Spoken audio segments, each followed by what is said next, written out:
I'm going to talk about some of the painful news events that has taken place over the past week. And I'm going to give a perspective that Americans will not hear, because I am fair and balanced. And that's just the truth. I'm going to be fair and balanced with this.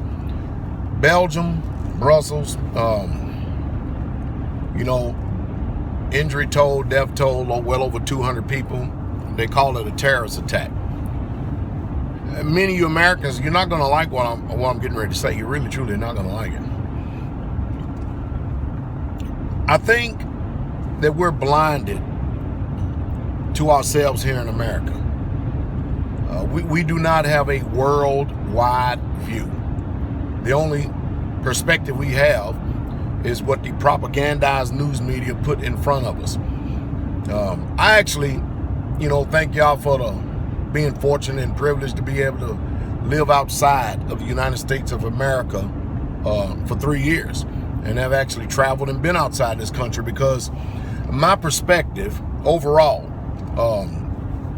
about the United States of America as well as the world is totally different than if I just stayed here in the United States in itself. So therefore, it's very, very hard to deceive me of what's really going on. But I can tell you what, more than anything, it's really hard, and you're going to be hard pressed to deceive me, that I know the facts of history.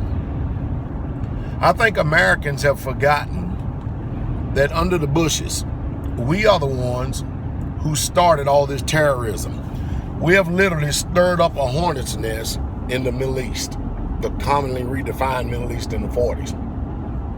We are the ones that have went over and killed their children, killed innocent civilians, just literally tore up a whole entire country through war. Mind you, countries with people who used to be our allies. Did y'all know that Saddam Hussein used to go to the White House and have dinners and meetings and everything else, as well as a lot of these other so-called quote-unquote heads of state? And next thing you know, here we are over there bombing the literal hell out of these countries, killing innocent civilians, and then calling it collateral damage or necessary evil. And when you get these people that overseas who do not have the military capability and power and might that the United States of America or the European nations have, they fight back the only way they can fight back. You kill our children, we kill your children. You kill our civilians, we kill your civilians. Now, the news media is not going to tell you that. Not in any way, shape, fashion, form, they're not. They're going to skew everything, and they're going to have you to forget, if you can even forget, if you can even remember, the things that the United States of America has done over the past 30 years to actually cause all this terrorism.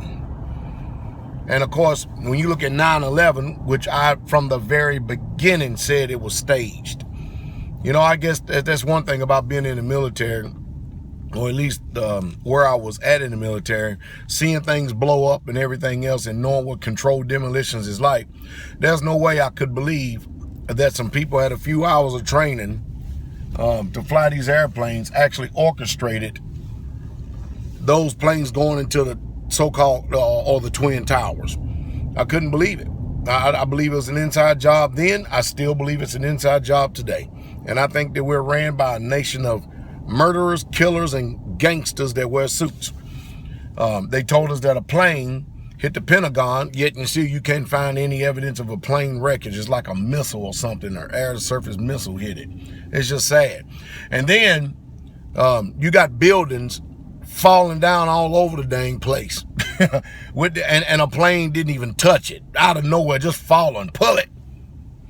That's what they said. And I think that we're just entirely too manipulated, entirely too controlled today. I really truly believe that. I believe we're way too manipulated. I believe we're way too controlled by media today. Media that is skewed, media that is not fair and balanced, media that doesn't tell us the truth. The truth is, if we as America, I'm of the mind like this, all right? If there's a legit concern and one American has been killed unjustly by another country, and this is my personal belief, and we find out that it was actually done unjustly, I think that we should have a literal full-scale war so that the rest of the world know we're not playing this diplomacy or not trying to even be diplomatic at all. One threat on one American is a threat on all of America. But we don't have that kind of policy. We literally don't. And we just a sick people. We really are sick people. If that's the way you're going to do it, that's what it's going to be. But everything is just such a lie today. Politics is a lie. Every president is a flat-out liar and a gangster with blood on their hands. Get peace prizes for killing people. It's just utterly amazing. The whole world is in a turmoil and turned upside down. And I'm going to tell you right now, the only influence you're going to have in anything positive is what you do in your own life. I think you ought to personally develop yourself, your own family, your own homestead in a tight 360. And that's just it. Because no matter what you do in this country, in this world today, the powers that be are not going to do anything to change nothing, because greed is at the forefront. That's the reason why this election, I thought it was going to come about with Ron Paul. But that's the reason why this election with Donald Trump is so paramount, because he's actually showing the will of the people and what the people think. And the globalist agenda is really under serious threat. It's been a slow, true, systematic eradication of business as usual. So if you get Cruz, you get Hillary Clinton, or Bernie Sanders, or any of them in office that has already been in office, you better believe it's going to be business as usual. The jury is still out on Donald Trump to see what he's going to do once he get into power, because it's one thing to be a billionaire, but it's another thing to actually rule the world. And that's just the truth. So we're going to see how powerful he is, because after all, he does know how to run a business. And watch this. In the United States of America, it's a corporation, it's a business, and the CEO is the president of the United States. And I think America has all but forgot that, if they even had the truth introduced to their conscience at all in the first place. Stay encouraged, stay tuned. I'll keep you informed of the University of Painful Truth. This is Pastor Dow. Have a good day.